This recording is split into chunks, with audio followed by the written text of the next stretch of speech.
तो आपके लिए ये बहुत अच्छी चीज़ है कि आपका इंटरव्यू नज़दीक आ रहा है।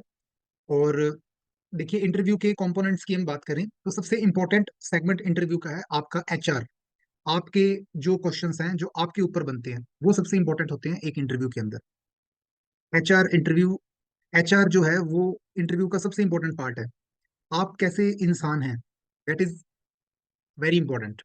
तो आप अपने जो क्वेश्चंस हैं आपके खुद के, जो आपके नाम से शुरू होते हैं और शुरू करते हुए आपकी डेट ऑफ बर्थ क्या है, आप कहाँ के रहने वाले हो, आपके एरिया के बारे में कि आपके एरिया में आपकी इकोनॉमी कैसी है, वहाँ पर क्या क्रॉप्स होती हैं, कौन सी इंडस्ट्रीज हैं, आपके एमएलए कौन है, आपके एमपी कौन है, आपकी फैमिली में कौन कौन है, पापा क्या करते हैं, मम्मी क्या करती है, और आपके फैमिली मेंबर्स में कौन कौन है, वो क्या कर रहे हैं, आपका एकेडमिक बैकग्राउंड कैसा रहा है, एकेडमिक बैकग्राउंड में यदि कोई स्पेशल चीज है तो आप स्विच क्यों कर रहे हो, आप बैंक में क्यों आना चाहते हो, आपकी हॉबी क्या है, आपकी रुचि क्या है, आपका स्वभाव कैसा है। ये सबसे इंपॉर्टेंट क्वेश्चन होते हैं इंटरव्यू के। और मैं तो उस इंटरव्यू को अच्छा मानता हूँ जिसमें यही बातें होती रहे। तो इसका मतलब कि आपके अंदर इतनी अच्छी क्वालिटीज है कि वो उनके पास, उनको टाइम ही नहीं मिला कोई दूसरी चीज पूछने को। तो 50% यदि मुझसे कोई कहे कि वेटेज देनी हो तो मैं 50% वेटेज इसी को दूंगा। ये आपका एचआर इंटरव्यू ही सबसे इंपॉर्टेंट होता है, पहली चीज। सेकंड इंपॉर्टेंस होती है, जिस इंडस्ट्री में आप जा रहे हैं उस इंडस्ट्री की नॉलेज आपको होनी चाहिए। तो इसीलिए हम ये बैंकिंग के बारे में पढ़ रहे हैं। हमने स्टेट बैंक ऑफ इंडिया के बारे में कितना कितना कुछ पढ़ा है। स्टेट बैंक का डेटा आपको पता होना चाहिए, क्योंकि दो ही तो वहां पर पक्ष है ना, एक तो आप हो और एक सामने कौन है, सामने बैंक है। आप अपना इंटरव्यू बैंक को दे रहे हो। एक तो वो आपके बारे में जानना चाहते हैं, एक वो अपने बारे में जानना चाहते हैं कि हमारे बारे में तुम कितना जानते हो। तो उसके लिए ये क्लास में आ, हम इस समय, मैं जो क्लास में फोकस कर रहा हूँ मैं दूसरे वाले एस्पेक्ट पे कर रहा हूँ कि बैंक के बारे में आप जानिए। अपने बारे में जो आपने जानना है वो, उसमें आपकी मेहनत का रोल ज्यादा है। वो कोई नहीं बताएगा आपको कि आपके घर में कितने मेंबर्स हैं। उसके अंदर एक एक माला का मनका आपको लगाना पड़ेगा उस माला को पूरा करने के लिए, है ना। जैसे माला होती है ना, उसमें एक एक मनका होता है, वैसे ही आपको अपने बायोडेटा से रिलेटेड जो भी इंफॉर्मेशन है वो धीरे धीरे धीरे धीरे गैदर करके और अपने वहां पर अपने नोटबुक के अंदर उसको लेके आनी पड़ेगी। वो है आपका काम सबसे इंपॉर्टेंट। और जो जो बैंक वाला काम है उसको तो हम कर ही रहे हैं। और आप खुद जानते हैं कि मैंने आपको अभी तक क्या क्या बता दिया है। देखो, मैंने आपको बैंकिंग से संबंधित जो भी कानून है, ठीक है, वो सारे मैंने आपको बता दिए हैं, इंपॉर्टेंट एक्ट बता दिए हैं। मैंने आपको स्टेट बैंक ऑफ इंडिया का डेटा बता दिया है कि स्टेट बैंक ऑफ इंडिया किस तरह से किया है। मैंने आपको नेगोशिएबल इंस्ट्रूमेंट एक्ट के बारे में बता दिया है, चेक ड्राफ्ट वगैरह वगैरह इन सब के बारे में आपको बता दिया है। इसके अलावा मैंने आपको, यदि हम ईयर के हिसाब से बात करें तो हमने 1881 से स्टार्ट करा नेगोशिएबल इंस्ट्रूमेंट एक्ट। उसके बाद हम आरबीआई एक्ट 1934 पर आए, उसके बारे में, आरबीआई के बारे में आपको बताया। बैंकिंग रेगुलेशन एक्ट 1949 के बारे में भी आपने जाना। इसके अलावा आपने 1948 में आईएफसीआई के बारे में भी हमने जाना। इसके बाद हमने 1955 में ये जाना कि स्टेट बैंक ऑफ इंडिया और आईसीआईसीआई के बारे में जाना। 1956 में life insurance corporation of India बना। मैंने कल आपको इंश्योरेंस के बारे में भी बताया कि बैंक इंश्योरेंस कितनी तरह से करता है। हमने देखा कि बैंक एश्योरेंस होता है, रेफरल बिजनेस होता है, या इंश्योरेंस अंडरराइटिंग होती है। उसके बारे में हमने कल देखा था कि बैंक इंश्योरेंस बिजनेस किस तरह करता है और why it is important for a bank. ये किया। इसके बाद हमने 1961 पर हम आए, फिर हमने डीआईसीजीसी के बारे में जाना, deposit insurance and credit guarantee corporation. फिर 1964 में हमने जाना यूटीआई और आईडीबीआई के बारे में, गवर्नमेंट की स्कीम्स के बारे में भी हमने जाना। और कल हमने 1969 के बारे में पढ़ा कि 14 बैंकों का नेशनलाइजेशन हुआ। कल हमने ये भी जाना कि लीड बैंक क्या होता है, सेल्फ हेल्प ग्रुप क्या होते हैं, कोऑपरेटिव सोसाइटी क्या होती हैं। ठीक है। इसके अलावा कल हमने जाना कि एफपीओ क्या होता है, फार्मर प्रोड्यूसर्स ऑर्गेनाइजेशन क्या होता है। ये सारी चीजें हमने देखी। आरआरबीज के बारे में हमने जाना। ठीक है। तो बैंकिंग से रिलेटेड बहुत सारी बातें हमने सीखी। क्या हुआ कि इंडिया में ट्रेडिशनल बैंकिंग तो चली आ रही थी। ट्रेडिशनल बैंकिंग का मतलब उस तरह की बैंकिंग जिसमें एक कस्टमर होता है और वो बैंक में आता है और वो बैंक में कई तरह की ट्रांजेक्शन करता है। 1991 में आप सब जानते हैं एलपीजी रिफॉर्म्स हुए। एलपीजी का मतलब होता है लिबरलाइजेशन, प्राइवेटाइजेशन एंड ग्लोबलाइजेशन, जिसको हम हिंदी में कहते हैं उदारीकरण, निजीकरण और वैश्वीकरण। उदारीकरण, निजीकरण, वैश्वीकरण, लिबरलाइजेशन, प्राइवेटाइजेशन एंड ग्लोबलाइजेशन, ये 1991 में स्टार्ट हुआ। और आप सब जानते हैं कि फॉरेन बैंक्स इंडिया में आए। और 2000 के बाद, ईयर 2000 के बाद इंडिया में, ईयर 2000 में इंडिया ने रियलाइज कर लिया कि आने वाला जो फ्यूचर है वो टेक्नोलॉजी का है। अब टेक्नोलॉजी के बिना बात नहीं बनेगी। ठीक है। तो इंडियन गवर्नमेंट ने एक कानून, आज हम टेक्नोलॉजिकल एस्पेक्ट के बारे में बात करेंगे कि कैसे टेक्नोलॉजी बैंकिंग को चेंज कर रही है, और कौन कौन सी ऐसी टेक्नोलॉजिकल एडवांसमेंट्स हैं जो आपका bank, state bank of India इस्तेमाल कर रहा है, और आपको उसके बारे में नॉलेज होनी चाहिए। आप इंटरव्यूअर को बताइए कि सर हम ये कर सकते हैं, ये कर सकते हैं। उस उन सारी चीजों के बारे में आज हम सीखने वाले हैं। ठीक है। तो देखिए, ईयर 2000 के अंदर इंडियन गवर्नमेंट ने एक एक्ट बनाया जिसको कहते हैं IT act. IT act 2000। IT का मतलब इनकम टैक्स नहीं है, आईटी का मतलब है information technology, information technology act. अब आप कहेंगे कि सर ये कानून क्यों बनाया?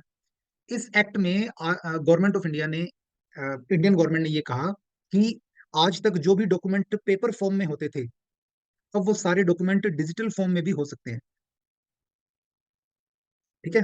जैसे कि आज हम अपना मूल निवास बनाते हैं, हमारे मूल निवास पर नीचे ऐसा क्वेश्चन मार्क लगा होता है या ऐसे गुड लगा होता है। इसका मतलब ये होता है कि वो डॉक्यूमेंट डिजिटली साइन किया गया।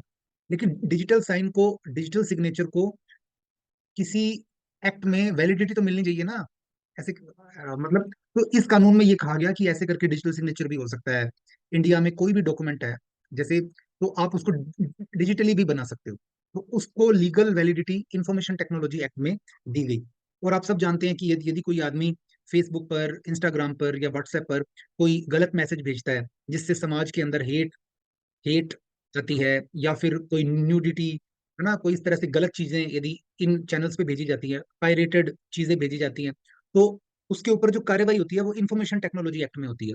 जैसे जैसे समाज के अंदर, जैसे जैसे सोसाइटी के अंदर कोई नई चीज आती है, तो सरकार को उसको रेगुलेट करने की जरूरत पड़ती है। तो सरकार ने इंफॉर्मेशन टेक्नोलॉजी को रेगुलेट करने के लिए आईटी एक्ट बनाया 2000 के अंदर। जैसे देखो, ये चेक ड्राफ्ट वगैरह, ये 1880 में उस समय स्टार्ट हुए होंगे इंडिया में। तो इंडियन गवर्नमेंट ने उस समय जो थी, उसने नेगोशिएबल इंस्ट्रूमेंट एक्ट बनाया 1881 में। तो जैसे समाज की जरूरत होती है वैसे वैसे नए नए कानून बनते हैं। आप में से कई गर्ल्स जैसे यहाँ बैठी हैं, तो जैसे आपको पता होगा कि 2013 में एक गैंग रेप हो गया था दिल्ली में। ठीक है। तो समाज में जरूरत महसूस हुई कि महिलाएं उतनी सुरक्षित नहीं है। तो 2013 में निर्भया कांड हुआ, है ना। तो उसके बाद कई ऐसे कानून बने जिसके अंदर महिलाओं को ये बहुत सारे राइट्स दिए गए, है ना। नए नए कानून बने। और आप सबको पता होना चाहिए कि, और उसके बाद कई कानून आए, जैसे पॉक्सो भी आया, prevention of children from sexual offences. ठीक है। इसके अलावा आपको ये भी पता होना चाहिए कि जो वर्क प्लेस पे काम करने वाली महिलाएं हैं, ये थोड़ा सा डिफरेंट बात मैंने ले ली है, लेकिन ये आपको गर्ल्स को पता होनी चाहिए।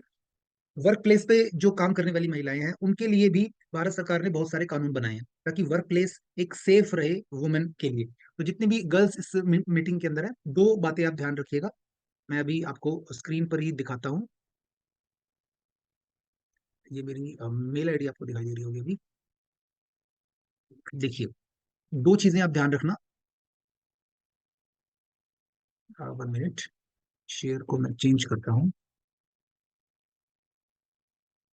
तो एक है विशाखा जजमेंट, ये आपको पता होनी चाहिए। Vishakha and others versus state of Rajasthan. Vishakha judgement जो थी वो 1997 में आई थी। ठीक है। और उसमें विशाखा गाइडलाइंस के अंदर, विशाखा जो थी वो एक एएनएम थी, एक नर्स थी जो कि राजस्थान गवर्नमेंट में काम करती थी। इसके साथ कोई गलत कार्य हो गया था और इसकी हत्या कर दी गई थी। तो विशाखा जजमेंट में सुप्रीम कोर्ट ने बोला कि एम्प्लॉयर की ड्यूटी है कि वो जो वुमेन वहां पर काम कर रही है वर्क प्लेस पर, उसकी सेफ्टी, उसकी सुरक्षा करना एम्प्लॉयर की जिम्मेदारी है। ये पहली बात होगी। दूसरा, एक चीज आपको और बताते हैं। 2013 में जब ये वुमेन के बारे में बात चल रही थी, तो एक एक कानून बना जिसको बोलते हैं the sexual harassment of women at work place act 2013। ठीक है। Women at work place act बना था 2013 में। अब आप कहेंगे कि ये आपको क्यों बताया जा रहा है? आपको अपने राइट्स पता होने चाहिए कि वर्क प्लेस पर वुमेन के क्या राइट्स होते हैं। ठीक है। देखिए, पहले इंडिया में कोई कानून नहीं था, लड़कियों के लिए कोई कानून नहीं था, लेकिन 1997 में विशाखा जजमेंट आई तो सुप्रीम कोर्ट ने कुछ गाइडलाइन सेट करी। तो सुप्रीम कोर्ट ने कहा कि हर ऑफिस के अंदर एक कमेटी होगी, वुमेन वेलफेयर कमेटी। वो ध्यान रखेगी वुमेन की जरूरतों का। और यदि उस कमेटी में किसी ने शिकायत कर दी, किसी लड़की ने, तो वो इंक्वायरी करेगी और जो जो वो कर्मचारी होगा उसके खिलाफ कार्रवाई भी करेगी, उसको भी बुलाएगी, उसके बयान लेगी कि भैया क्या बात। और इसको बहुत सारी पावर्स दी गई इस कमेटी को मैं बताना चाहूंगा कि हमारी एक स्टूडेंट वो बिजली बोर्ड के अंदर वो लगी, इलेक्ट्रिसिटी डिपार्टमेंट में, and she was a clerk only. लेकिन उनके ऑफिस में ऐसी ही कमेटी बनानी थी, तो कहते कि चलो कमेटी बना दो, उसको अध्यक्ष बना दिया उस कमेटी का। एक दो साल बाद क्या हुआ कि उस ऑफिस में जो एक्सीएन थे, मतलब बहुत बड़े ऑफिसर थे, उनके खिलाफ किसी ने कंप्लेंट दे दी। तो अब पूछा कि कंप्लेंट में होगा क्या। वो कहते होगा ये कि जो उस कमेटी का अध्यक्ष है वो उसको बुलाएगा, जो जिस कर्मचारी के खिलाफ कंप्लेंट आई है। तो वो कहती कि मैं तो क्लर्क थी, लेकिन मैंने उस बड़े ऑफिसर को हमने बुलाया, हम कमेटी वालों ने, तो वो जो ऑफिसर था उसको आना पड़ा। और वो इतना ज्यादा डर गया कि बाद में उसने माफी मांग ली। चलो, कहने का मतलब ये है कि वुमेन को वर्क प्लेस पे बहुत सारी सेफ्टी दी गई है इस एक्ट में। वुमेन की जरूरतों का ध्यान रखा जाता है, जैसे कि अक्सर वर्क प्लेस पे वुमेन के लिए अलग से टॉयलेट नहीं होता। तो ये बेसिक जरूरतें हैं जो एज ए ब्रांच मैनेजर हर किसी को ध्यान में रखनी होती है। तो एक बीइंग ए गर्ल, आपको ये पता होना चाहिए कि सर ये हमारे लिए तो बहुत सारी फैसिलिटी है। इसके अलावा भारत सरकार के ऐसे भी कानून है जिसमें जब कोई जब कोई महिला किसी बच्चे को जन्म देती है तो 6 महीने की उनको मैटरनिटी लीव मिलती है विद पे। उनको, वो घर रहती हैं लेकिन उनको 6 महीने की छुट्टी मिलती है अपने बच्चे की देखभाल करने के लिए, मैटरनिटी लीव। अक्सर इंटरव्यू में क्वेश्चन आता है कि वुमेन जो है वो लेस प्रोडक्टिव होती हैं, क्योंकि वो तो 6 6 महीने छुट्टी पे रहती हैं, है ना। तो उनकी प्रोडक्टिविटी कम होती है, 6 महीने बिना सैलरी, बिना काम की उनको सैलरी मिलती है। तो इसका आंसर ये है कि वो जो वुमेन जो भी कुछ करती हैं वो सोसाइटी के लिए उनका कंट्रीब्यूशन है, there contribution towards the society. इसको रिकॉग्नाइज करते हुए ये फैसिलिटी उनको दी गई है। वो तो सोसाइटी के लिए अपना बहुत इंपॉर्टेंट रोल प्ले कर रही है। इसके अलावा वुमेन के लिए वर्क प्लेस की बात होगी, इसके अलावा जहाँ पर 5 से ज्यादा वुमेन एम्प्लॉयज होती हैं वहां पर एम्प्लॉयर को क्रैच बनाना भी जरूरी है। कि वर्क प्लेस पे 6 7 महिलाएं होती है ना, उसके वुमेन एम्प्लॉयज हैं, उनके बच्चे हैं, तो एम्प्लॉयर की ड्यूटी है कि वहां पर क्रैच बनाया जाएगा। आप ये हैरत मत होइएगा कि बहुत बड़ी बड़ी जो ब्रांचेस होती हैं स्टेट बैंक ऑफ इंडिया की, यहाँ पर बहुत सारी गर्ल्स काम कर रही होती हैं, तो उनके बच्चों के लिए क्रैच होता है वहां पर खेलने के लिए, ताकि छोटे बच्चे जो होते हैं ना उनको मदर केयर की जरूरत होती है। तो ये फैसिलिटीज भी हैं। तो आप ये कि ये तो सर हमारा बैंक रिकॉग्नाइज करता है towards our role towards the society. तो ये आपको अपने राइट्स पता होने चाहिए। और भी सुप्रीम कोर्ट ने ये भी बोल दिया है कि जैसे कोई महिला बैंक में आई, लेकिन वो एम्प्लॉय नहीं है, वो तो एक कस्टमर है, और कस्टमर होने के नाते वो बैंक में आई है। और यदि उसके साथ किसी ने कोई मिसबिहेव कर दिया या कोई गलत चीज, कोई गलत इशारा कर दिया, कुछ और कर दिया, उसको भी वर्क प्लेस एक्ट में प्रोटेक्शन मिलेगा। वैसे तो देखो वर्क प्लेस एक्ट जो है वो वुमेन एम्प्लॉयज के लिए था, लेकिन कोर्ट ने अब ये कह दिया कि वो किसी का भी वर्क प्लेस है, लेकिन वहां पर कोई काम के लिए महिला आई है तो उसको उसमें भी प्रोटेक्शन मिलेगा। और ये ऐसे कानून है जो वन साइडेड कानून है, सिर्फ महिलाओं की सुनते हैं, इसमें आदमी की कोई सुनाई नहीं होती। ये इसलिए बनाया गया है क्योंकि भारत में आपने भी देखा कि स्टेट बैंक ऑफ इंडिया में वुमेन वर्क फोर्स जो है वो केवल 25% ही तो है। तो इसका मतलब अभी बहुत कुछ होना बाकी है वुमेन को सेफ फील करवाने के लिए। ठीक है, इतनी सी बात हमने बनाई। तो जैसे जैसे सोसाइटी की जरूरतें होती हैं वैसे वैसे ये कानून बनते हैं। अब हमने देखा, ये बात करते हैं।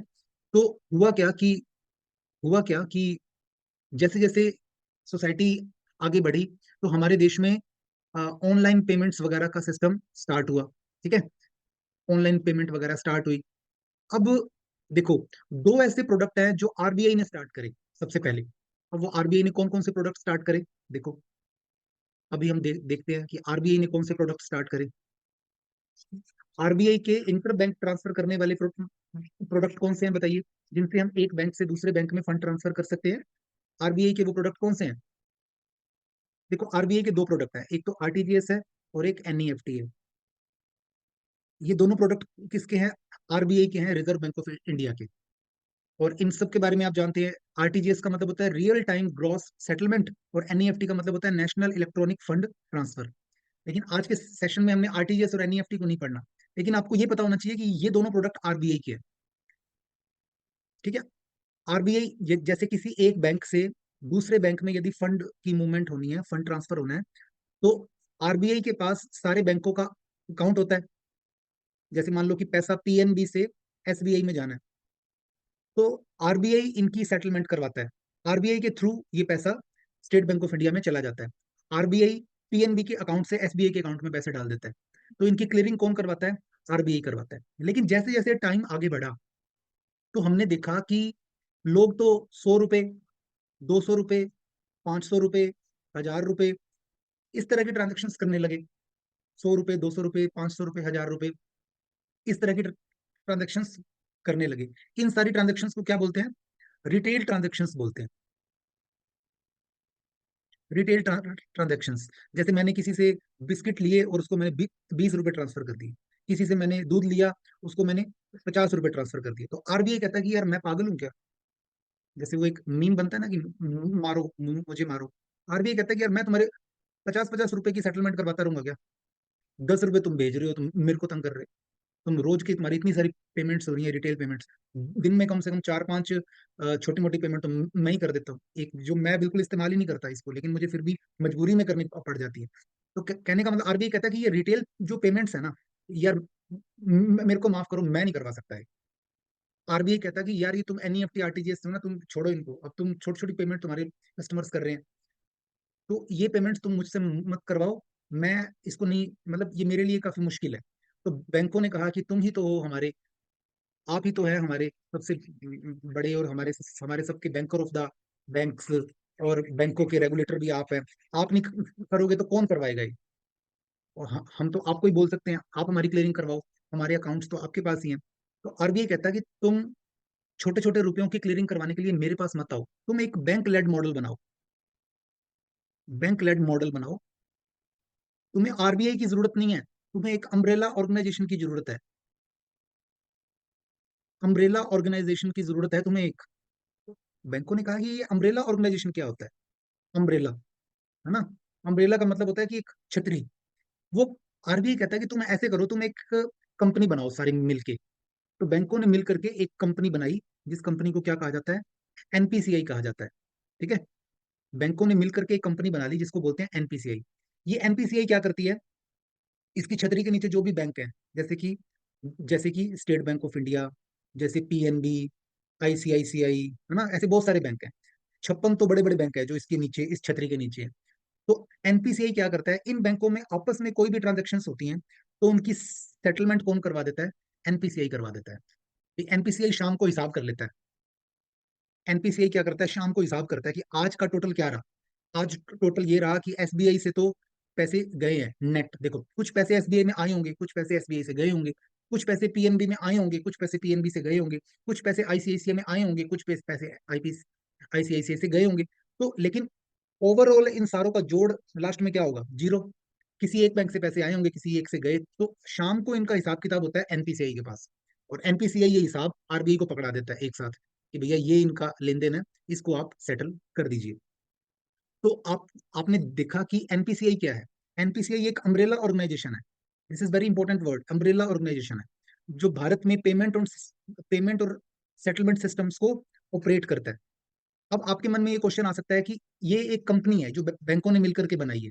तो सबसे पहली बात तो है कि एनपीसीआई कोई रेगुलेटर नहीं है। कई लोग सोचते हैं कि हमारे देश में पेमेंट सिस्टम का रेगुलेटर एनपीसीआई है। रोंग। एनपीसीआई तो एक अम्ब्रेला ऑर्गेनाइजेशन है। अभी आरबीआई कह रहा है कि जरूरी नहीं है कि ऐसा एक ऑर्गेनाइजेशन ही होना चाहिए, तुम और भी ऑर्गेनाइजेशन बना सकते हो। ये प्राइवेट लोगों को भी बोल रहा है कि तुम ऐसे बनाओ। कोई और ऑर्गेनाइजेशन कोई और बनाना चाहे तो वो भी बना सकता है। अब यदि मान लो इस बिजनेस के अंदर काफी फायदा हो रहा होगा, तो हो सकता है कि थोड़े दिनों में एक नया अम्ब्रेला ऑर्गेनाइजेशन बन जाए, रिलायंस, है ना, जियो के नाम से बन जाए, कि जियो पेमेंट करके कुछ बन जाए, या जियो, या कोई हो सकता है अडानी से बन जाए, है ना। तो ऐसे बड़े बड़े तो वही है ना, और कौन बनाएगा यहाँ पर? तो ये एक इनिशिएटिव है रिजर्व बैंक ऑफ इंडिया का। ठीक है? और भारत में पेमेंट सिस्टम का रेगुलेटर कौन है? भारत में पेमेंट सिस्टम का रेगुलेटर कौन है? आरबीआई है, रिजर्व बैंक ऑफ इंडिया है। ठीक है? तो अब आपसे पूछ सकता है एनपीसीआई क्या है? Sir, NPCI is an umbrella organisation, जो कि भारत में पेमेंट और सेटलमेंट सिस्टम को ऑपरेट करता है। ठीक है? ये एक बैंक लेड मॉडल है, और ये एक नॉट फॉर प्रॉफिट कंपनी है। ठीक है? ये नॉट फॉर प्रॉफिट कंपनी है जो भारत में इलेक्ट्रॉनिक पेमेंट और सेटलमेंट सिस्टम्स को ऑपरेट करती है। ठीक है? इसके 10 कोर प्रमोटर बैंक हैं, जैसे state bank of India, PNB, Canara bank, bank of Baroda, union bank of India, ICICI वगैरह वगैरह वगैरह। इसको पढ़ने की जरूरत नहीं है। लेकिन इंपॉर्टेंट चीज क्या है कि ये बैंक लेड मॉडल है, बैंकों ने मिलकर के ये कंपनी बनाई है, ताकि रिटेल पेमेंट के लिए आरबीआई को तंग ना किया जाए, रिटेल पेमेंट की सेटलमेंट हम आपस में कर सके। और भारत में वो कौन सा कानून है जो पेमेंट सिस्टम को रेगुलेट करता है?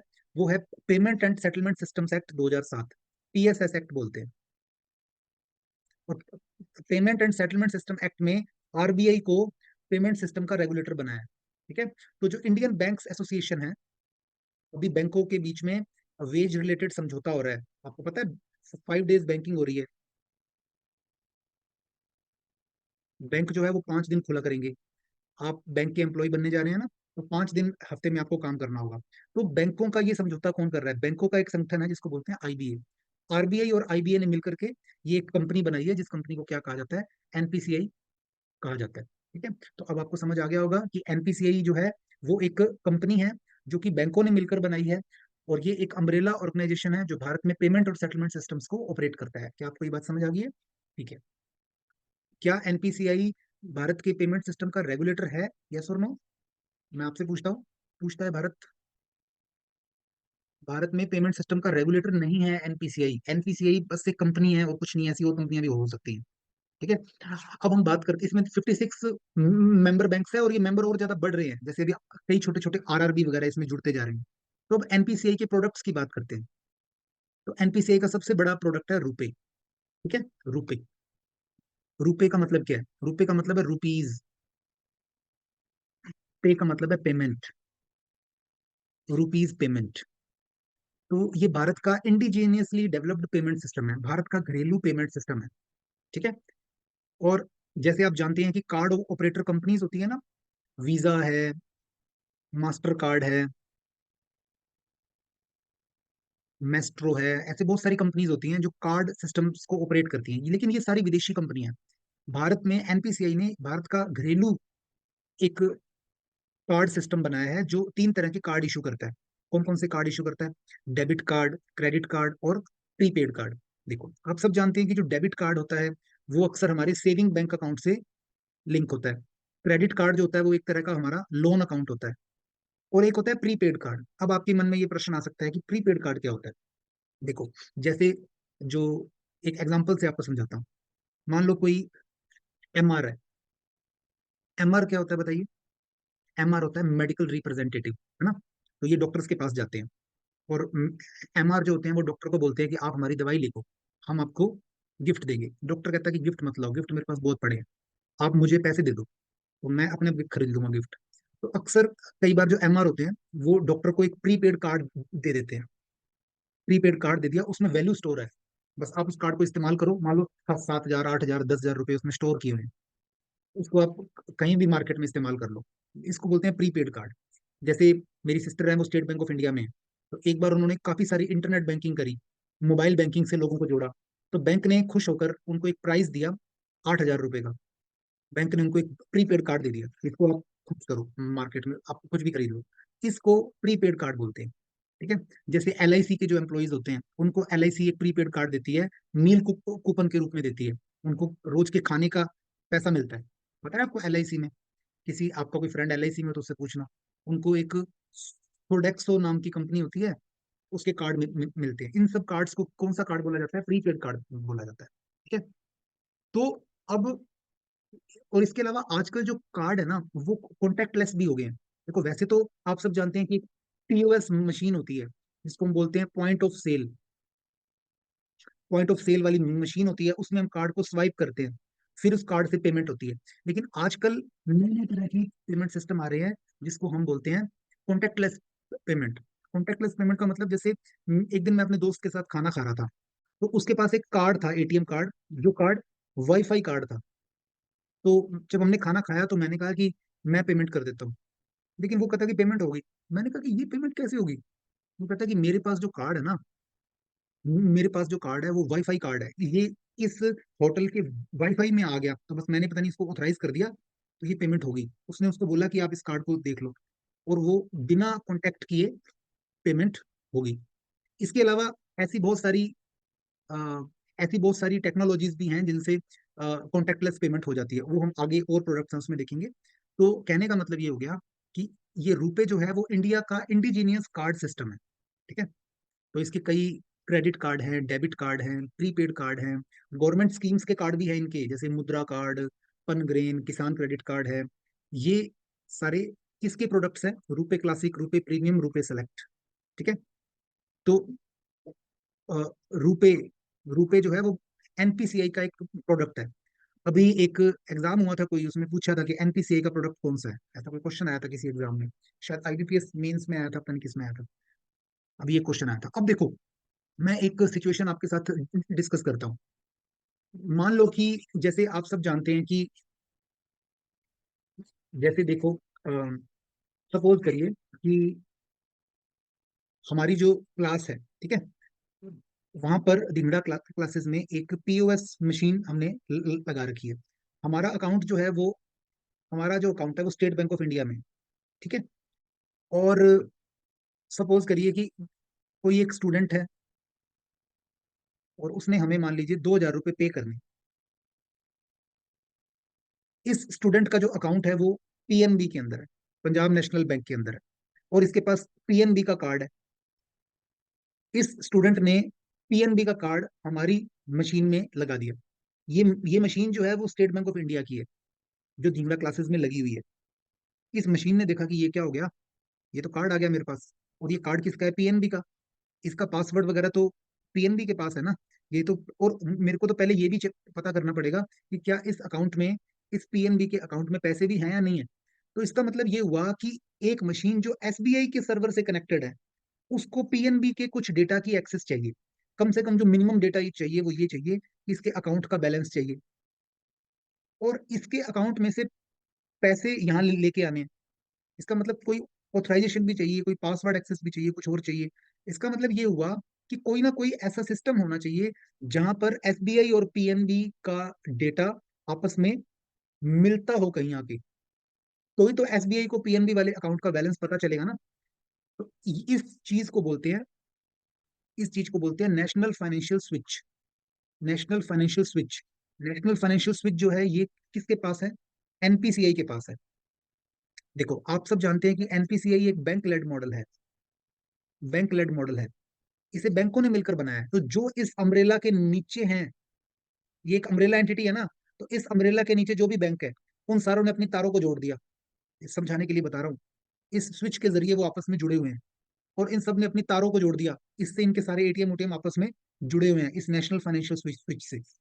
और इस स्विच के जरिए क्या हो रहा है, ये स्विच जो है ये पहले आरबीआई ने बनवाया था। आरबीआई का एक इंस्टीट्यूट है, institute of development research in banking technology Hyderabad, IDRBT. बाद में ये जो स्विच था ये 2009 में ये एनपीसीआई को दे दिया गया कि तू संभालो, हमसे नहीं संभलता है। अब ये जो नेशनल फाइनेंशियल स्विच है ना, ये मेन चीज जिसके जरिए एनपीसीआई एक बैंक से दूसरे बैंक में फंड ट्रांसफर, एक बैंक से दूसरे बैंक की जो अकाउंट बैलेंस इंक्वायरी वगैरह, ये सारा कुछ इस कारण से हो पा रहा है क्योंकि एनपीसीआई नेशनल फाइनेंशियल स्विच के जरिए ये जुड़ा हुआ है। इसके बाद तो हमने एनपीसीआई के दो प्रोडक्ट्स देख लिए हैं। एक तो प्रोडक्ट हमने देख लिया रुपे, और दूसरा प्रोडक्ट हमने देख लिया एनएफएस, जिसको बोलते हैं नेशनल फाइनेंशियल स्विच। आगे देखते हैं। देखिए,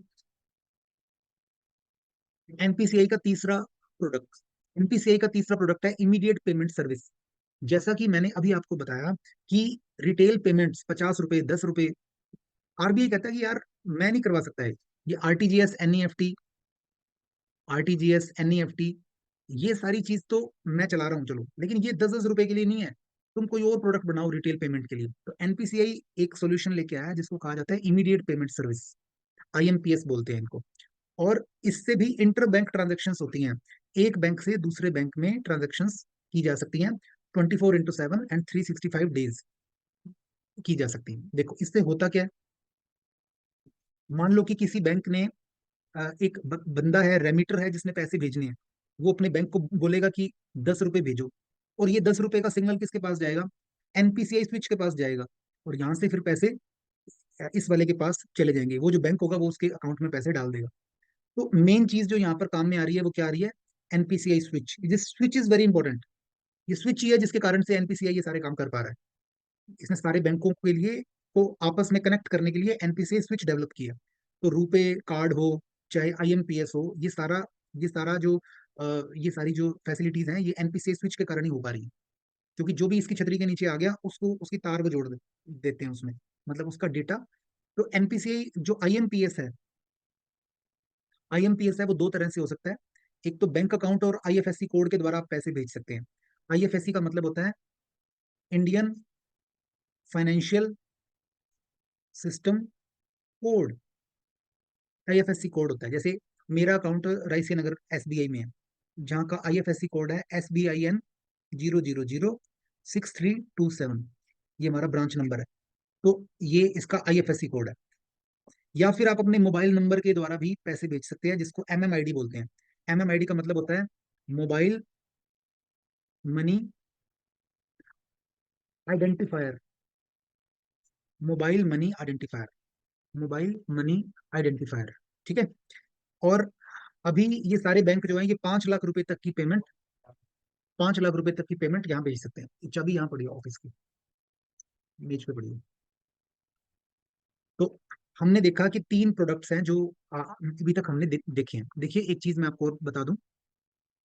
अक्सर आपसे पूछ सकता है कि अक्सर आपसे पूछ सकता है कि अ, देखो, एक होता है NEFT, एक होता है RTGS, और एक है IMPS। इन तीनों में क्या फर्क है? इन तीनों में ये फर्क है कि ये दोनों किसके प्रोडक्ट हैं? RBI के। और जो IMPS है वो किसका प्रोडक्ट है?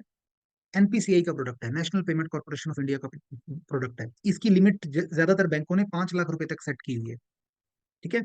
जबकि आप जानते हैं कि NEFT में कोई मिनिमम या मैक्सिमम लिमिट नहीं है, जबकि RTGS की मिनिमम लिमिट जो है वो 2 लाख रुपए है। 2 लाख रुपए से ऊपर का पैसा ही आप भेज सकते हैं। तो ये इसका इन इन तीनों के बीच फर्क है। मैं एक बहुत इंटरेस्टिंग क्वेश्चन आपसे पूछने जा रहा हूँ कि जब NPCI बनी गया, जब IMPS आ ही गया, तो इसकी जरूरत क्या है? NEFT और RTGS की जरूरत क्या है? तो RBI ने क्यों इन दोनों प्रोडक्ट्स को रखा हुआ है? वो बैंकों को ही बोल दे कि तुम कर लो, अपने आप कर लो। वो बैंकों को भी बोल सकता है कि आप अपने आप कर लीजिए अपनी सेटलमेंट, मेरे को क्यों तंग कर रहे हो तुम। हमारा सवाल ये है कि की NEFT और RTGS को RBI ने क्यों रख रखा है? इसलिए रख रखा है क्योंकि देखो, देखो इस चीज को थोड़ा ध्यान से समझिएगा। ध्यान से समझो कि दोनों प्रोडक्ट क्यों रख रखे हैं आज की तारीख में। एक बैंक वन है, एक बैंक टू है, ठीक है। यहां से पैसा, मान लो कि NPCI के थ्रू एक बैंक से दूसरे बैंक में पैसा जाना है, ठीक है। ये स्टेट बैंक ऑफ इंडिया है और ये PNB है। लेकिन आप मुझे बताइए कि क्या NPCI एक बैंक है क्या? क्या NPCI एक बैंक है? NPCI कोई बैंक नहीं है। इसका मतलब इन दोनों बैंक्स का बैंक अकाउंट NPCI में नहीं है। इन दोनों बैंकों का बैंक अकाउंट NPCI में नहीं है। तो इन दोनों बैंकों का बैंक अकाउंट कहाँ है? इन दोनों बैंकों का बैंक अकाउंट कहाँ पर है? RBI के पास है। तो शाम को सेटलमेंट होता है इसका। देखो, शाम को क्या होगा? सेटलमेंट होता है। ये NPCI क्या करेगा? शाम को एक लिस्ट बनाएगा कि कौन से बैंक में पैसा आया, कौन से बैंक से पैसा गया, टोटल सॉरी जितनी भी पूरी इंडिया की ट्रांजेक्शन हो रही हैं। और उस अमाउंट की क्या करेगा? ये NEFT कर देगा या RTGS कर देगा एक बैंक से दूसरे बैंक में। समझ में आ रहा है क्या? जैसे देखो, मान लो मैंने आपसे पैसे लेने हैं, मैंने आपसे पैसे लेने हैं, ठीक है। तो आपने क्या किया कि मेरे अकाउंट में पैसे डाल दिए। आपने आपने मेरे को पैसे नहीं दिए, मेरे अकाउंट में आ गए, तो मैं कहूंगा दैट इज ओके, मुझे पैसे मिल गए। लेकिन वैसे टेक्निकली देखा जाए तो पैसे मुझे नहीं मिले, मेरे अकाउंट में आए हैं। वैसे ही एक बैंक से दूसरे बैंक में पैसे जाने हैं, वो बैंक बैंक किसी को पेमेंट कर देगा, लेकिन उस बैंक को वो क्रेडिट कहाँ मिलता है? RBI में जाकर के मिलता है। RBI में उसके अकाउंट में पैसे आ जाते हैं। उस सिग्नल के बेसिस पे बैंक अपने कस्टमर को पैसे दे देता है कि चलो ये पैसे हमारे आ जाएंगे शाम को। तो बैंकों का फाइनल सेटलमेंट करने के लिए NPCI RTGS की जरूरत है। मान लो कि इंडिया में बहुत सारी अम्ब्रेला ऑर्गेनाइजेशन हो जाएं, बहुत सारे अम्ब्रेला ऑर्गेनाइजेशन इंडिया में हो, तो वो सारे क्या करेंगे? शाम को बस वो NEFT RTGS किया करेंगे।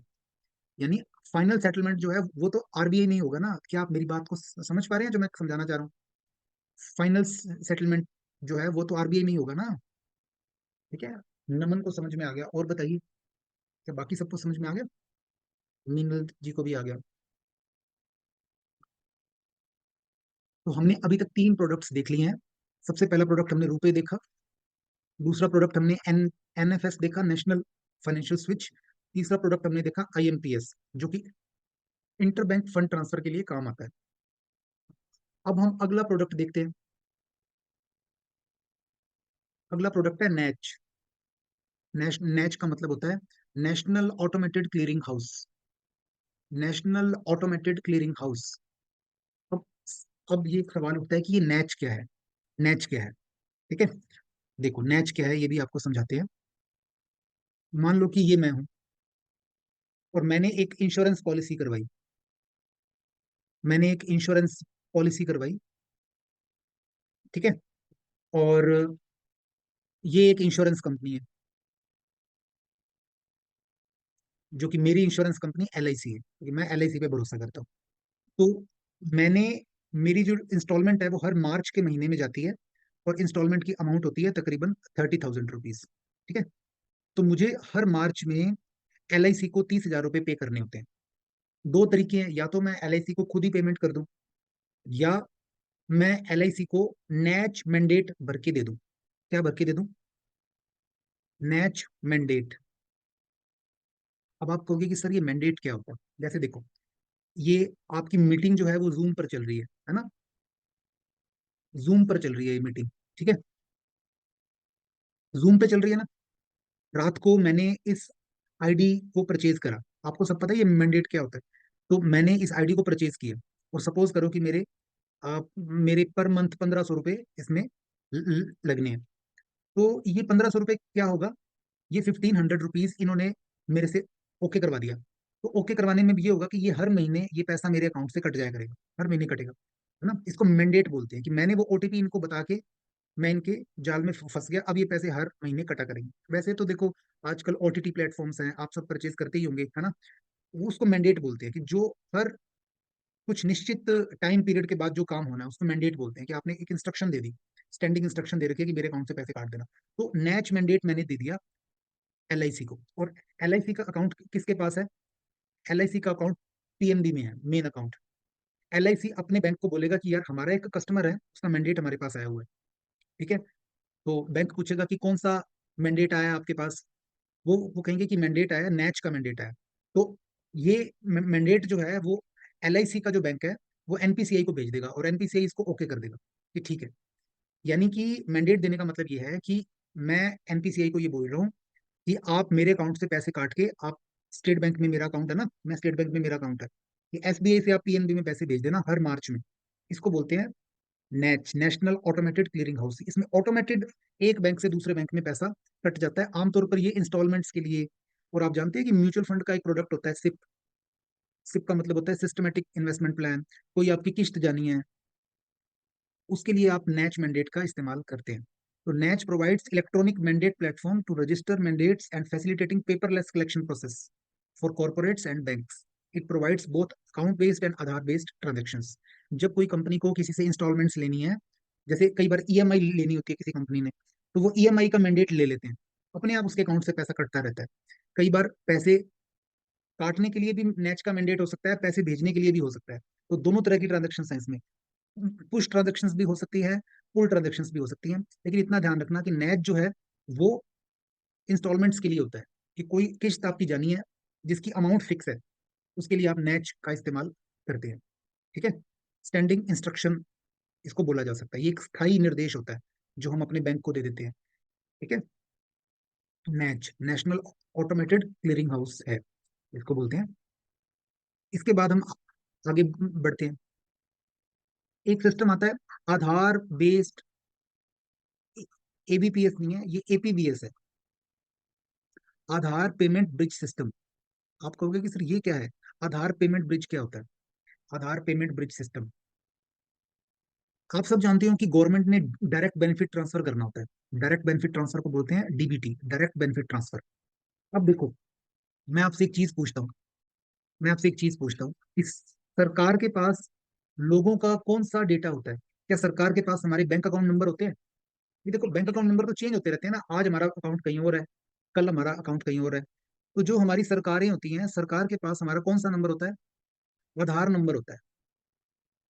गवर्नमेंट के पास हमारा आधार नंबर होता है। आधार। सरकार चाहती है कि इस आदमी के खाते में पैसे चले जाएं। जैसे कोविड का समय था, तो हमारे पड़ोस में एक दो दो आंटी हैं, एक आंटी वन है, एक आंटी टू है।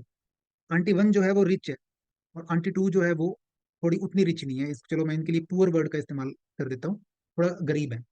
हुआ क्या कि आंटी वन ने जनधन अकाउंट खुलवा लिया, किसी ने धक्के से खोल दिया। लेकिन आंटी टू जो है उनके पास वो लेडी गई, उसने कहा कि जनधन अकाउंट खोल लो। आंटी टू ने कहा कि नहीं नहीं, मेरे को अकाउंट की जरूरत नहीं है, क्योंकि मेरा पहले से ही जनधन अकाउंट है। इतने में क्या हुआ कि कोविड आ गया। कोविड आ गया। कोविड के आते ही क्या हुआ कि मोदी जी ने कहा कि जिनके भी जनधन अकाउंट है ना, उनके अकाउंट्स में उनके अकाउंट में 4-4 हजार रुपए डालने। कोविड का समय था, सारे लोग ही परेशान थे, तो इनके अकाउंट में 4 हजार रुपया आ गया। इनके अकाउंट में आगे 4 हजार रुपये, लेकिन इनके अकाउंट में कोई रुपया नहीं आया, क्योंकि वो अकाउंट तो जनधन अकाउंट में आने थे। अब सरकार ने ये पैसे कैसे भेजे? ठीक है, सरकार ने क्या किया, एक आधार नंबर की लिस्ट दी। आधार नंबर की लिस्ट किसको दी?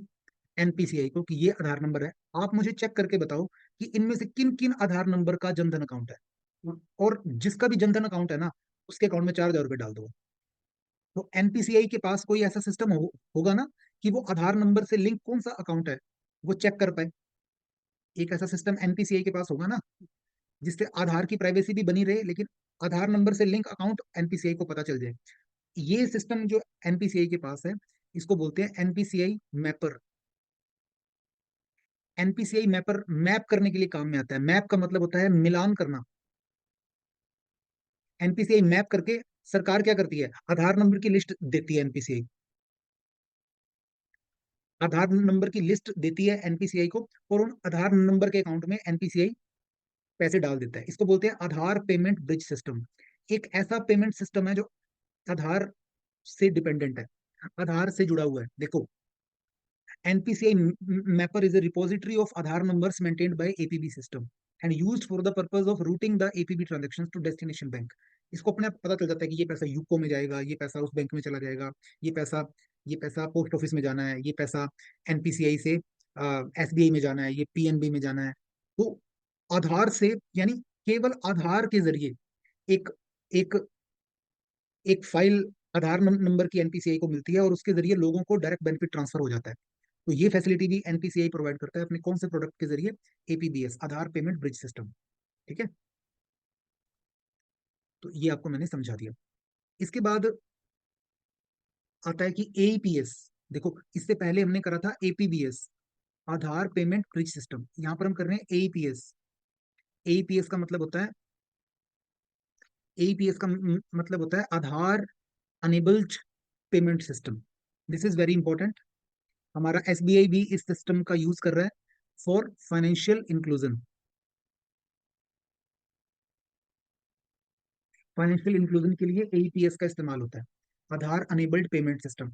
देखो, मान लीजिए कोई गांव है जिसके अंदर 1 हजार लोग रहते हैं। 1 हजार लोग बेचारे गरीब गरीब लोग हैं, नरेगा में काम करते हैं, उनके अकाउंट में सब्सिडीज आती हैं। किसी के अकाउंट में 1500 रुपये आ जाते हैं, किसी के 2000 आ जाते हैं, किसी के 500 आते हैं।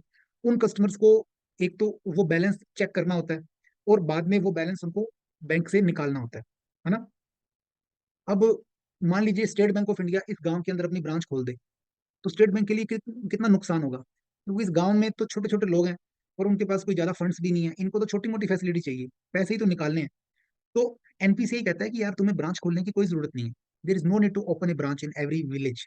तुम ब्रांचें खोल ही नहीं पाओगे, तुम ब्रांचें नहीं खोल पाओगे सारी जगह पर। तो कहते होगा क्या इसमें? एनपीसीआई कहता है कि मैं तुम्हारे को एक प्रोडक्ट देता हूँ। तो बैंकों ने क्या करा, अपने बीसीज बनाए। बीसी को क्या बोलते हैं? Business correspondent. ठीक है, बिजनेस करस्पॉन्डेंट। जो कल मैंने आपको बीसी और बीएफ में अंतर भी बताया था, कि बिजनेस फैसिलिटेटर और बिजनेस करस्पॉन्डेंट में क्या अंतर होता है। तो ये जो बीसी होते हैं ना, इनके पास एईपीएस का पासवर्ड होता है। एईपीएस का, इनके पास कोई भी आदमी जब आता है, कोई भी आदमी आता है, तो ये उसको बोलते हैं कि तू यहाँ पर अंगूठा लगा। वो आदमी अंगूठा लगाता है, तो उसके आधार नंबर से जो भी बैंक अकाउंट लिंक होता है, उसमें से बैलेंस इंक्वायरी भी हो जाती है, और उसमें से पैसे भी निकल जाते हैं। कहने का मतलब, आधार के जरिए आधार के जरिए लोगों की आइडेंटिटी को चेक करना, और बेसिक बैंकिंग ट्रांजेक्शन्स करवाना, ये कौन सी फैसिलिटी के जरिए होता है? एईपीएस के, आधार अनेबल्ड पेमेंट सिस्टम। अच्छा, ये उस अंगूठा लगाने से कैसे पता चलता है कि इसका बैंक अकाउंट कौन से बैंक में है? ये पता चलता है एनपीसीआई मैपर के कारण, क्योंकि एनपीसीआई के पास वो मैपर है ना। जैसे ही वो अंगूठा लगाता है, तो ये सिग्नल एनपीसीआई के पास जाता है। उसको समझ में आया था कि ये वाला बंदा आया है, इसको दिखा दो इसका बैलेंस, कि इसके खाते में पेमेंट आई है नहीं आई। ठीक है, तो एईपीएस जो है वो आधार अनेबल्ड पेमेंट सिस्टम कहलाता है। ठीक है, इसके अलावा इसके अलावा इसके अलावा जो भीम आधार ऐप आई थी, Bhim, Bharat interface for money, तो ये भी आधार से लिंक थी। इसने भी एनपीसीआई मैपर का इस्तेमाल किया गया था। चलो जी, इसके बाद नेक्स्ट प्रोडक्ट आता है unified payment interface. This is very important, और जो आजकल काफी ज्यादा इस्तेमाल हो रहा है, यूनिफाइड पेमेंट इंटरफेस। ठीक है। आज से 4-5 साल पहले क्या होता था, हर बैंक अपना अलग अलग क्यूआर बना रहे थे। क्यूआर का मतलब होता है क्विक रिस्पॉन्स।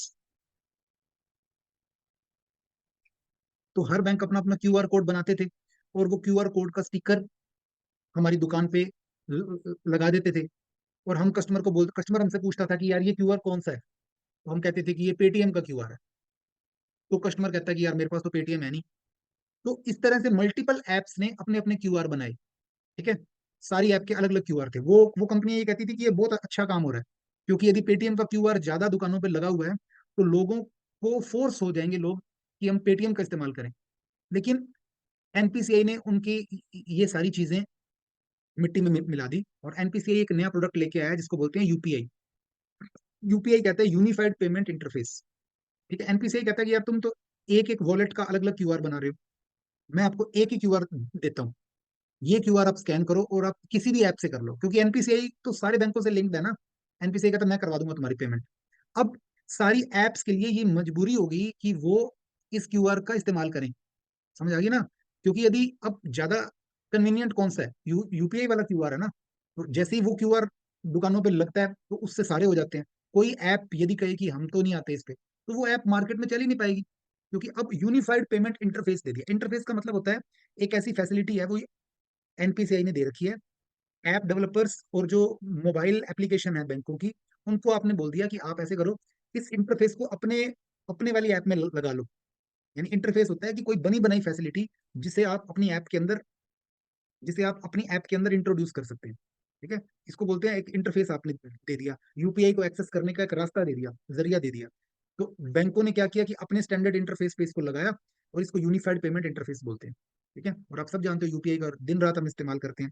ये भी किसके कारण संभव हो पा रहा है, एनएफएस के कारण, नेशनल फाइनेंशियल स्विच, क्योंकि एनपीसीआई के पास सारे बैंक आपस में जुड़े हुए हैं। ठीक है। तो ये सारी जो फैसिलिटीज है ना, ये सारी आपस में कनेक्टेड हैं। एनएफएस हो गया, एबीपीएस, एईपीएस, ये सारा इसलिए हो पा रहा है क्योंकि सारे बैंक आपस में कनेक्टेड हैं। इसके बाद एनपीसीआई का एक और बहुत बेहतरीन प्रोडक्ट है, जिसको बोलते हैं Bharat bill payment system, BBPS. आज की तारीख में बीबीपीएस एक कंपनी है जो किसकी सब्सिडरी है, एनपीसीआई की सब्सिडरी है। बीबीपीएस का मतलब होता है भारत बिल पेमेंट सिस्टम। तो हमारे इलेक्ट्रिसिटी के, गैस के, वाटर के, टेलीकॉम के, डीटीएच के, लोन के, इंश्योरेंस के, फास्टैग फास्टैग का मतलब क्या होता है, जब हमारा टोल कलेक्शन। तो इस तो तो कहने का मतलब बिल पेमेंट भी है। ये भारत बिल पेमेंट सिस्टम भी एनपीसीआई का एक प्रोडक्ट है, जो एनपीसीआई ने बनाया है कि हमारे यूटिलिटी बिल हम, देखो, हमारा, मान लीजिए एक बिल है जो हमने पे करना है जोधपुर विद्युत वितरण निगम लिमिटेड को, है ना। इसका अकाउंट हो सकता है कि स्टेट बैंक ऑफ इंडिया में हो, लेकिन इसके मल्टीपल कस्टमर्स हैं जिनका अकाउंट आईसीआईसीआई में भी हो सकता है, एचडीएफसी में भी हो सकता है, इनका अकाउंट आईडीबीआई में भी हो सकता है, बहुत सारे बैंक है ना। लेकिन सारे के सारे बीबीपीएस का इस्तेमाल करते हुए इसको पेमेंट कर रहे हैं। तो इसका मतलब ये भी किसके कारण संभव हो पा रहा है, क्योंकि एनपीसीआई ने इन सारों से भी, एनपीसीआई के पास सारे बैंक अकाउंट आपस में लिंक्ड हैं, और बीबीपीएस ने सारे जो ये सर्विस प्रोवाइडर्स हैं उनके साथ एग्रीमेंट कर रखे हैं, इलेक्ट्रिसिटी बोर्ड हो गए सारे। तो ये जो बीबीपीएस प्रोडक्ट है, ये भी एनपीसीआई का एक प्रोडक्ट है। अब एक वर्ड इस्तेमाल होता है जिसको बोलते हैं एनएफसी।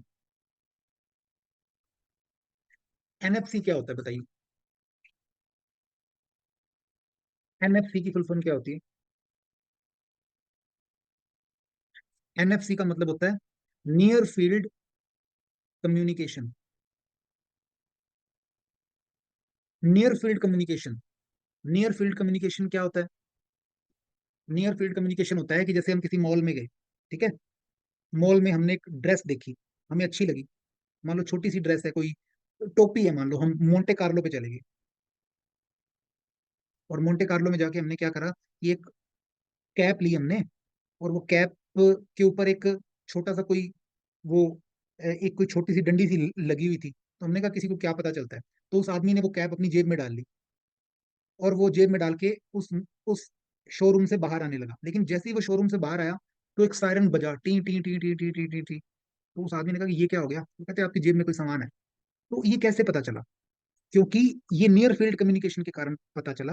क्योंकि जो एग्जिट गेट था उसके ऊपर एक एक रिसीवर लगा हुआ था, जो जो जो वेव्स ट्रांसमिट कर रहा है, तरंगे ट्रांसमिट कर रहा है, वेव्स ट्रांसमिट कर रहा है।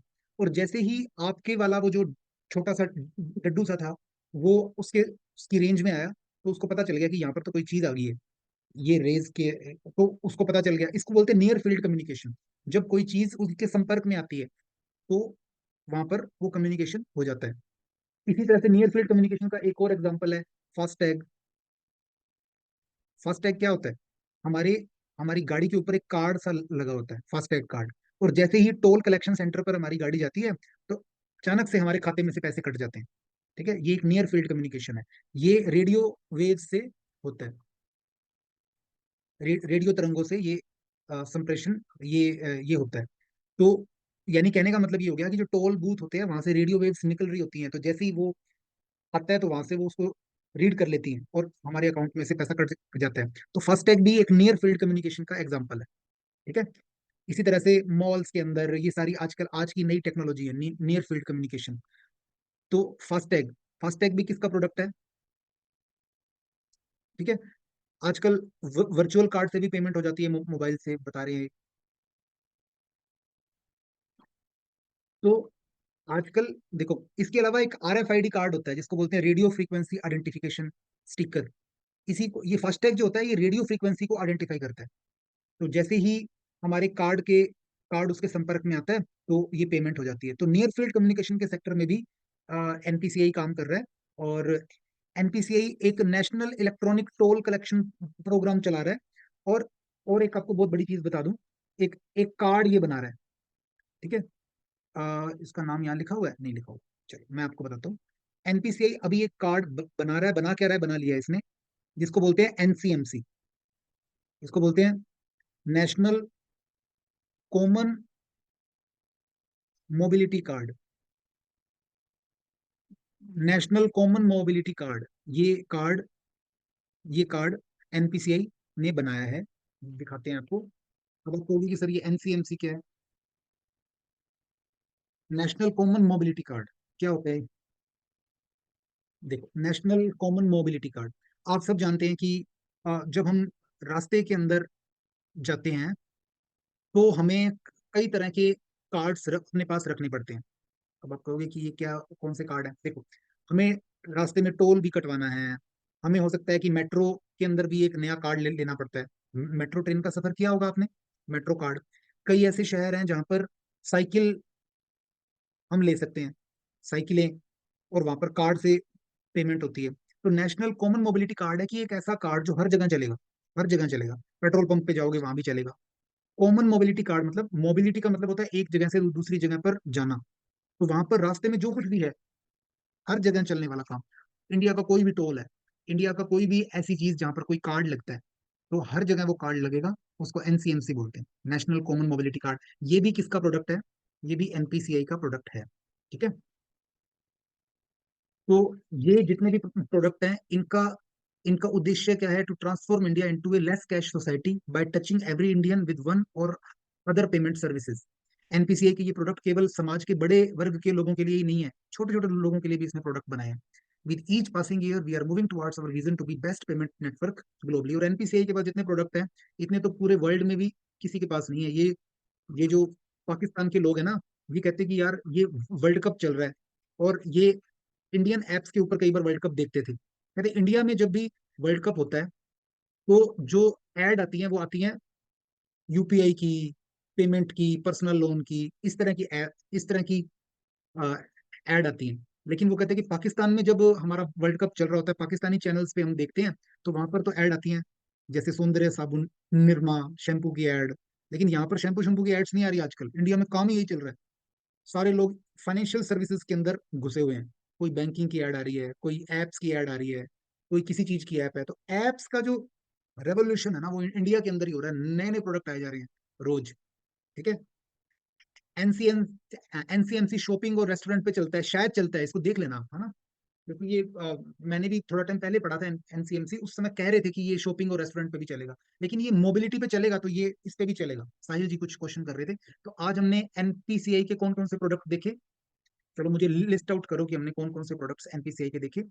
हमने सबसे पहला प्रोडक्ट देखा, सबसे पहला प्रोडक्ट हमने देखा रुपे। सबसे पहला रुपए देखा। रुपए के बाद क्या देखा था, हमने एनएफएस देखा, नेशनल फाइनेंशियल स्विच देखा। उसके बाद हमने देखा आईएमपीएस, इमीडिएट पेमेंट सिस्टम। उसके बाद हमने देखा आईएमपीएस के बाद नैच देखा, नेशनल ऑटोमेटेड क्लियरिंग हाउस देखा। इसके बाद हमने एपीबीएस देखा, आधार पेमेंट ब्रिज सिस्टम, जहां लोगों को डीबीटी ट्रांसफर होता है। इसके बाद हमने ए बी पी एस देख सॉरी इसके बाद हमने एईपीएस देखा, आधार अनेबल्ड पेमेंट सिस्टम देखा। इसके बाद हमने यूपीआई देखा। इसके बाद हमने यूपीआई के बाद हमने देखा फास्टैग देखा।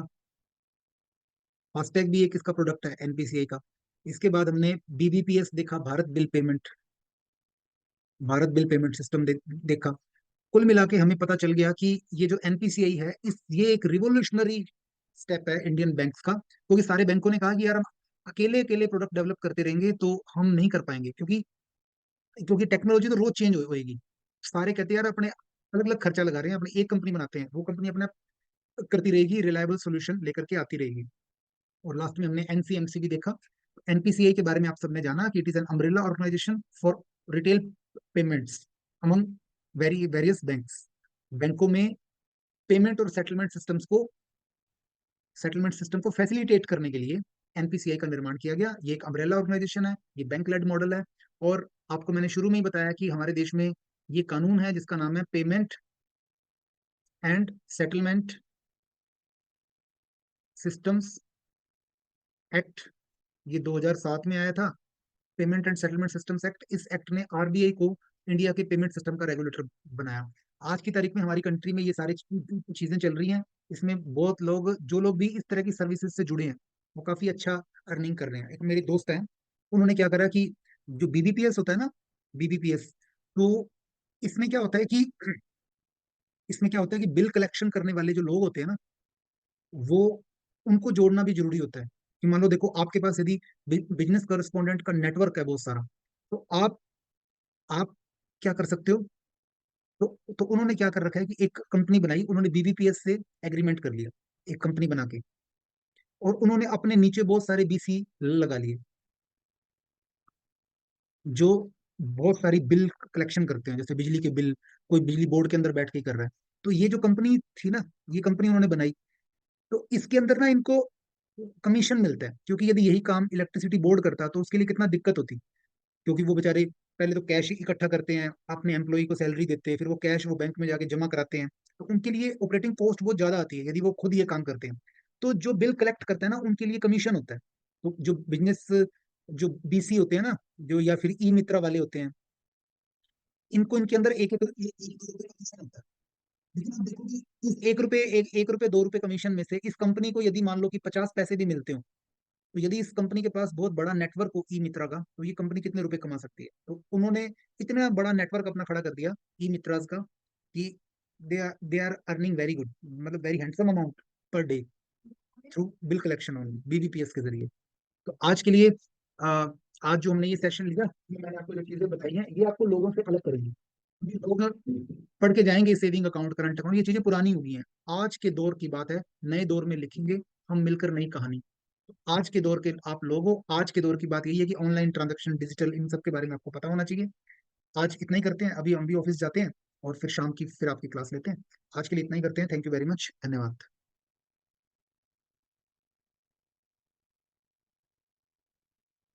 Thank you.